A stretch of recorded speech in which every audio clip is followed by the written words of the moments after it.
We're going now to resume the minor applications, and we're on to item number 9, which is 83 Lovell Road. The case officer is Sean O'Sullivan. We have 2 speakers, Suzanne Morris. Would Suzanne please come to the table? And Councillor Gawthorpe. Suzanne, you know that you have 3 minutes to speak. Councillor Gawthorpe, you have unlimited time, so you're going to impose your own discipline on yourself. Yeah, 30 minutes. Thank you so much. Let's turn then to Sean O'Sullivan. Sean, your report, please. The application site is one half of a semi-detached pair of 2-storey residential properties with front the south-western side of Lovell Road, Cambridge. The surrounding area is predominantly residential in character. The site does not fall within a conservation area, and the semi-detached pair of houses, of which number 83 is part, are not listed. Now, we have amended the description. We did do further consultation with the amended plans, but the actual application proposal description should read change of use from a single C3 use class dwelling house to 3 self-contained one-bedroom flats. This is a material change of use within the C3 use class.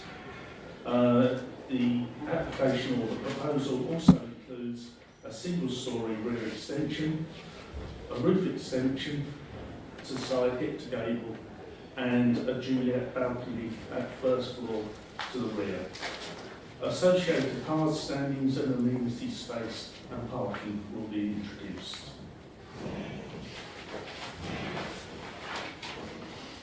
There was one letter supporting the application and a number of objections to the application.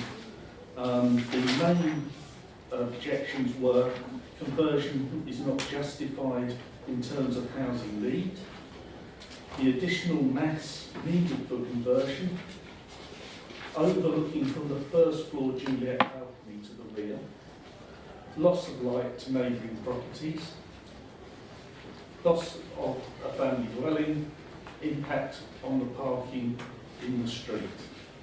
I'm now going to go through the photographs that I took whilst I was on site to give you an introduction to the site visually. And these are the plans proposed, which I can come back to. I think I've introduced the proposal. There's the block plan. So with the block plan, it does show the flat roof single-storey extension to the rear, the amended roof of the proposal. It was a flat roof with a dormer at the rear, which we had amended because of design issues we had. The hip to gable roof extension remains. This is the front, the left-hand photograph shows the front of number 81, Lovell Road, and to the right, number 83. And the right-hand photograph shows the number 83 to the left and number 85 to the right. These were the photos I took on site. This is a daytime satellite photograph published by Google Map, copyrighted 2017, showing the situation during the day with regard to the streets. Number 83 has a red marker above it to identify it. Moving to the rear of number 83, an existing conservatory extension has been demolished and was demolished when I had been demolished when I went on site. The pink coating is a result of the internal wall that was previously there. And looking to the right-hand photograph, you can then see the rear of number 85 and the relationship with number 83. There's a dining room window there and a kitchen window. The purpose of this photograph is to show the rear of number 81 and to highlight the fact that there's an existing outbuilding, sloping roof outbuilding to the rear of number 81, which is to remain, and the single-storey extension proposed to the rear of number 83 will go no further than the rear wall of this outbuilding to the rear of number 81. Inside number 83, I went to roof level, and this is the state of affairs inside number 83 presently.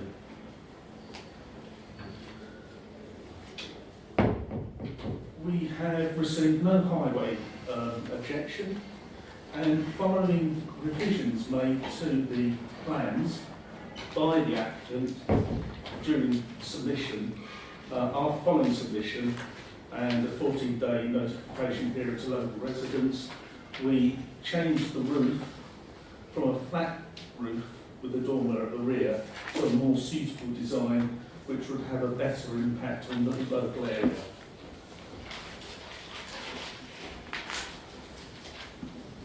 As a result of the changes and proposal as submitted,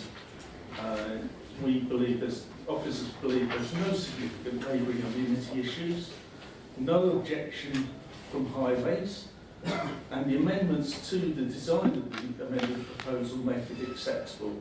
Officers recommend the planning application is approved subject to conditions. Thank you very much indeed. Suzanne Morris, would you like to speak first? Hello, my name is Suzanne Morris and I live 2 doors away from the house in the proposal. I'm representing the 12 to 14 residents on Lovell Road who objected. Many are unable to be here because the meeting is during the working day. As shown on the objections, my points reflect the objections of lots of us Lovell Road residents. We've made Lovell Road our home, in many cases not just for years but many decades. Firstly, I want to talk about the critical issue of change of use from a family home to another use. We are under no illusion. This is not just one application made in isolation. A change of use in a residential street would set a precedent which would irreversibly impact the character of the street and our daily lives. Parking on the street is already under pressure, and the additional dwellings will add to this while removing curbside space for use. Multiply this up and down the street and it will become a nightmare. Recent newspaper articles have highlighted the need to preserve dwelling homes rather than open the door to flat conversions, short-term visitor accommodation in unsuitable locations. As with those situations, a residential street of semi-detached houses is not a location suitable for flat conversions. Decisions like this are critical to the future of Cambridge for families. It is easy to convert family homes to flats, but never the reverse. Families need private gardens where young children can play, and these should be retained. There are many plots around the city, including at the end of Lovell Road, which are suitable. This is not one of them. There will be a significant impact on residential amenities and parking, and the application must be refused on these grounds. Lastly, on the impact of building work, allowing noisy work from 8 AM to 6 PM and working at weekends may seem okay, but not for those like me. I have a lifelong incurable illness, Behçet's disease, which too often leaves me needing to sleep during the day. There must be no development at weekends and no deliveries of any sort before 8 AM. And I've sent attachments showing that the developers of the property haven't been looking after the site which has meant that litter has been blowing into other people's gardens, including ours, and into the drains and into the street. Thank you very much for those remarks. So, Councillor Gawthorne. Good afternoon, everybody. You've already heard from the residents' representative about their concerns about this application, and if I repeat any of them, I'll make no apologies for doing so, as I believe that reiteration is reinforcement. I'll start with the parking issue. Lovell Road is a narrow street, and as the application states, provides for uncontrolled parking, which has been an issue with the residents of Lovell Road as long as I've been a councillor. Since the advent of Cambridge North Station, the problem has increased as people are willing to park up to 15 minutes walk away to avoid paying parking charges. As this application essentially provides for 3 dwellings where there was only one previously, this application, if passed, will exacerbate the problem in an area that does not need any more pressure in that regard. As the planning consultation response points out, while this is unlikely to result in any significant adverse impact upon highway safety, there is potentially an impact on residential amenity, and something the committee should consider during their deliberations. In fact, developers' contractors have already been guilty of antisocial parking by blocking driveways of adjacent properties, something brought to my attention by residents only yesterday. The next issue is that of bin storage. This application proposes to put 3 dwellings in the same area as one property at present. So there would need to be room for 9 bins as opposed to 3. To move on to the building itself, although it has virtually the same footprint as the present building,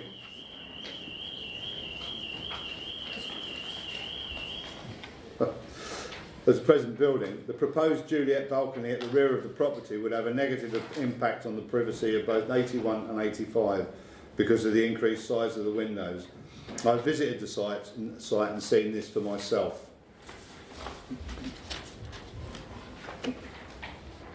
These are important issues, but they are not the main thrust of the residents' objections. Lovell Road is a street of entirely semi-detached houses, the vast majority of which are family homes, and so a development of this nature would be completely out of character with the rest of the area. Further residents' concerns are that if this precedent is set, it would be the thin end of the wedge. Further applications would be forthcoming and the area would be totally transformed.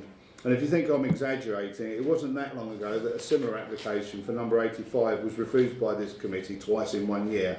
Reference numbers 05/005 FUL and 05/0876 FUL. There was an article in the Evening News recently regarding an Airbnb owner where the Executive Councillor for Housing warned that we need to guard against the loss of residential homes, including those which are lost to the longer-term rental market for private sector tenants in Cambridge because they are being used instead for short-stay visitor accommodation. Because of the proximity of Cambridge North Station, developers could use plans like this as a business venture should this application be passed. And this is what is worrying the residents that I've spoken to. As I've said, Lovell Road is a street of family homes, and by the strength of the residents' objections, the community is keen to keep it that way. So on the grounds of parking and the potential loss of amenity and the changing of the character of the area, I'm asking the committee to reject this application, just as the application for number 85 was rejected. Thank you. Thank you very much, Councillor. So it's open now for the committee to discuss. I think we'll wait for comments till members have had a chance to speak. Did you want to make a contribution now? Yes. Right, go ahead. Thank you very much. On parking grounds, it's very likely that a family house would generate as much parking need as these three self-contained flats. There's no reason to say there's much much of a difference on parking pressure. Also, this proposal is providing cycle spaces to the rear. The site is well linked to public transport. Regular bus services, the number 1 and the number 2, and park and ride services very close by. Cambridge North Station's also within walking distance of the site. Regarding Airbnbs, I hear what local residents and ward councillor says. I would say that the concerns are high in my mind also, but what I will say is an Airbnb on this site would need a planning application, and at that time, if this was the intent, local residents would be consulted, and so would the environmental health officer and other officers of the council. Just to be clear about the statement you just made about Airbnbs, is the council policy that any dwelling which is likely to be used for B&B purposes needs planning permission? Because my understanding is that it's the degree to which a dwelling is used for B&B purposes which is the critical factor. Is that understanding correct? I agree. Sorry. Right, let's continue with the discussion. Sorry. Councillor Blanco. Just a question. I'm to Mr. O'Sullivan for the it's the first committee, so that. In terms of the application, clearly there's been a few amendments in terms of roofscape and the one flat being reduced to a one bed. The initial representations and received, presumably on the back of most of them are on the back of the original application. Did you recirculate an amended sort of sketch plan, site plan for neighbours to comment and maybe sort of reconsider their views? I mean, often people have already submitted their views at the first instance and don't normally rewrite on the back of any sort of small amendments, but clearly there have been some amendments to this scheme. Yes, officers consulted local residents for 21 days initially, which is standard with any planning application. We felt that a further period of consultation was necessary of 14 days because we had asked for a change to be made, and we felt that local people need to know about that change. We feel it's an improvement, but it is a material change, so we let them know.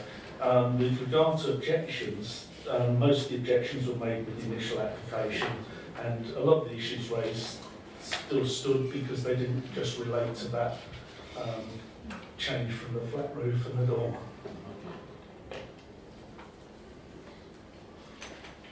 On the streetscape, is it fair to say that the property in question is suggesting a mansard roof rather than a hip roof? This was our concern with the original scheme, that there was a flat roof aspect to it. When you viewed it from the side and from the rear, there would be a similar appearance to a mansard roof with a dormer. We've got the dormer removed and the mansard type feature removed from the roof, and it's now a conventional type roof which we've reconsulted on. The hipped gable extension remains, but there are other examples in Lovell Road of a hipped gable extension being made to the roof, and this does not need planning permission and can be done on any single family dwelling house in Lovell Road. So the change in roof design does not, in your view, interrupt the rhythm of the dwellings along Lovell Road, especially with respect to their roof structures? Not now that we've removed the mansard feature from the proposal. Councillor Blenko. Yeah. Sorry, no, if you don't mind. Yeah, sure. Councillor Tunnicliffe. Yeah, fine. Thank you. Reference has been made to number 85 as having been refused in the past. I'm unaware of the background. Does it have any relevance to our discussion? Park that one, if you will.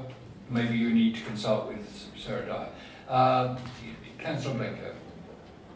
Yeah, no, I just wanted to ask that original question because I know obviously the council have tried to work with the applicant to get a better scheme in various aspects, and it's hard to tell from the initial trawl of representations whether that's met some of the concerns or not, but we have to sort of use our, I guess, our judgment in that regard. Clearly, from the planning committee perspective, we have to deal with what's before us rather than conjecture, and we get a lot of conjecture on the back of applications of this nature, and I accept that. I mean, that's people have got the right to register their concerns, but we have to sort out which concerns are actually relevant to the planning application, which are actually more sort of a subjective and opinion-based point of view. In terms of the application, clearly this it's for 3 one-bed flats. There seems to be a trend at the moment that houses of this size are being converted into single flats, probably because there's so many professional people in the city working here and living here who actually need single one-bed flats. That's how it is. Yes, and that will clearly, over time, if that continues, change the streetscape and change the street environments of many streets within the city. Some of them are perhaps untouched at the moment, but we don't have a policy that says one street cannot be untouched and one street can. That's how it is. We deal with the housing need as is here and evident, and it's based on evidence as well, of course. In terms of the design, clearly I think now with the roofscape sort of amended, and I think some of the other sort of reconfigurations, I think it's better than the original application put forward. In terms of the parking, I think 2 parking spaces for 3 one-bed flats is a reasonable accommodation. Of course, the parking policy will allow you to have none. Something to bear in mind. But no, I think common sense says this is, you know, to have 2 for 3 one-bed units would be accepted. In terms of the relationship, and this is obviously the key point, relationships with neighbouring properties. Yes, I can't remember the background to number 85, but we have to judge each one on its merits, and there may be different issues involved with that, and clearly this is a single-storey extension at the rear, but with changes to the roofscape and the upper floor. I think, you know, looking at the area map was quite informative. There are clearly lots of extensions down Lovell Road of various natures, some probably better designed than others, but that's for people to comment on. But it's not an unusual situation to see these houses so detached as they are extended. May give an encouragement to the neighbour, but that's for them to decide if they want to do anything or not. That's for them. We have to look at this one. I think overall it's an acceptable design, and I haven't any strong reservations in not supporting the recommendation. Councillor Steele. Sorry, Smart. How do you know I didn't put my hand up? So, just like to say, it's not really a declaration of interest, but I'm a ward councillor. I have spoken to Suzanne to hear her concerns, but I don't consider those to be inhibiting me from speaking, as I haven't expressed a view. So, it's a material change of use. Firstly, I'd just like to further question the officer on what Councillor Blenko asked, because we didn't get quite a clear answer there. So the question was the change in information given to residents in that 14-day period? You said that there was a further 14 days consultation with local residents, but you didn't say whether the change from, whatever the changes were. The one I can remember is that there was a change from 2 one-bed and 1 2-bed to 3 one-bed. So were those changes, that and any other changes, made known to residents in writing for the duration of the 14-day extension period? One thing I'm concerned about is that this item, and I've seen it several times looking at property, the job is already in progress. I mean, obviously the demolition of the buildings is allowable. We can't stop that. That's not a planning issue. But they're working on the job inside. And as we can see from the pictures, it's all on the go, seemingly disregarding any consideration of this planning committee about what we think about the item. So I don't know if officers can say anything about that. Also, finally, so the garden area at the back, sort of square bit of garden, is a nice amenity area. And can we condition that? Because that looks suspiciously like it could be another garden flat in the future. And can we condition that as being an amenity area for this shaking of heads? Well, I mean, okay, to sum up, I am concerned. As Councillor Blanco has spoken, he's right.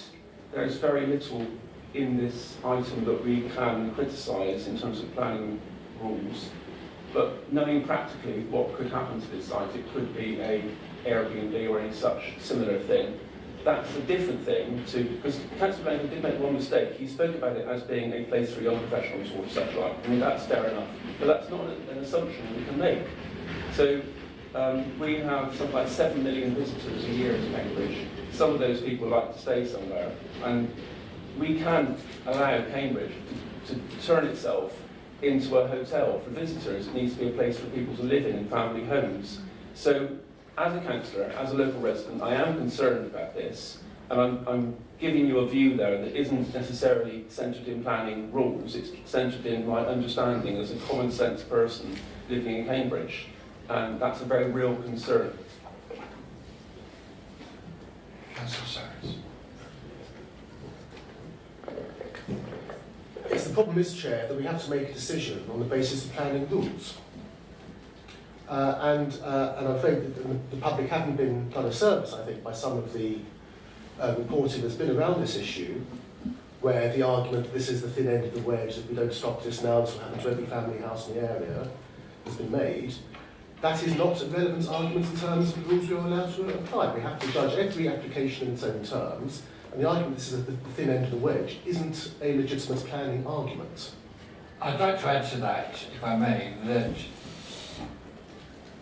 on a number of these very particular applications, specific applications, we get general misgivings about what's happening to the city. I mean, we hear it time and time again.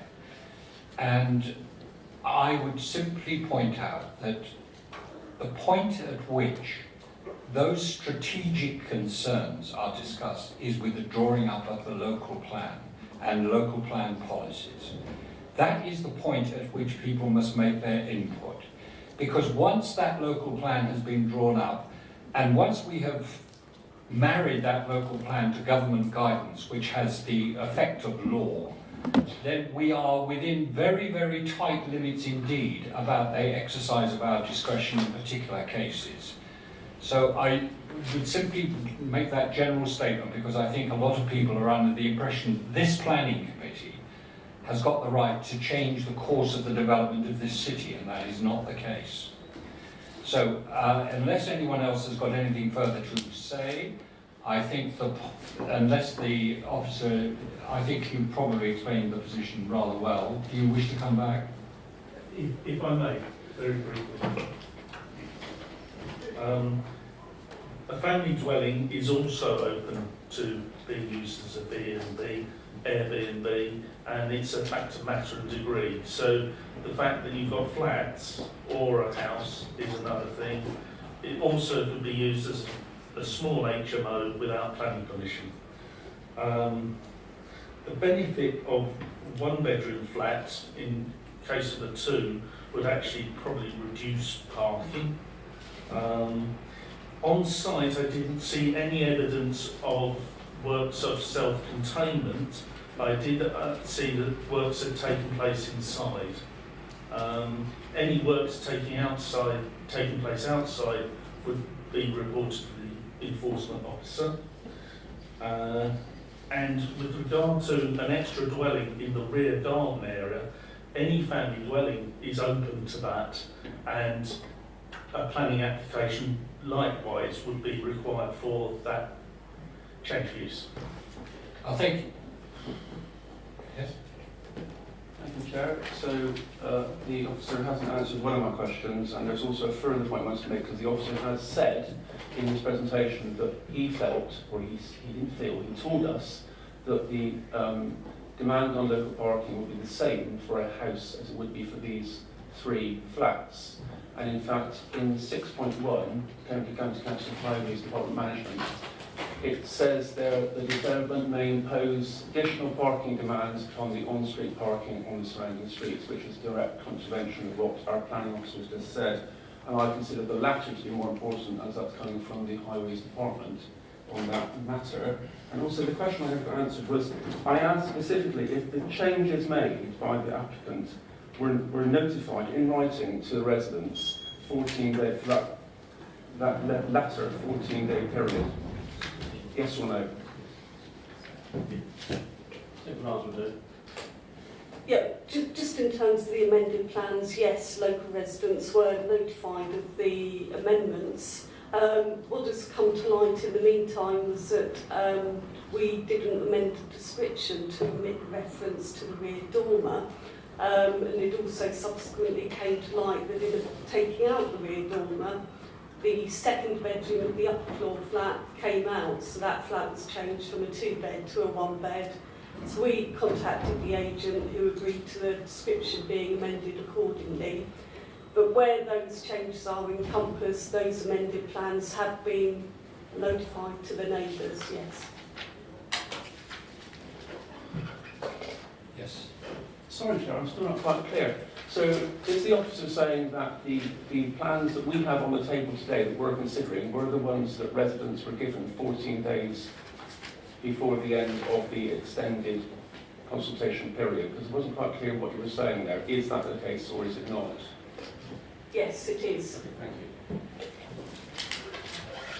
you. Right, I think we've probably given this as much attention as we should. I'm going to put it to the vote. The officer recommendation is one of approval. Those in favour, please indicate. It's unanimous. Thank you so much.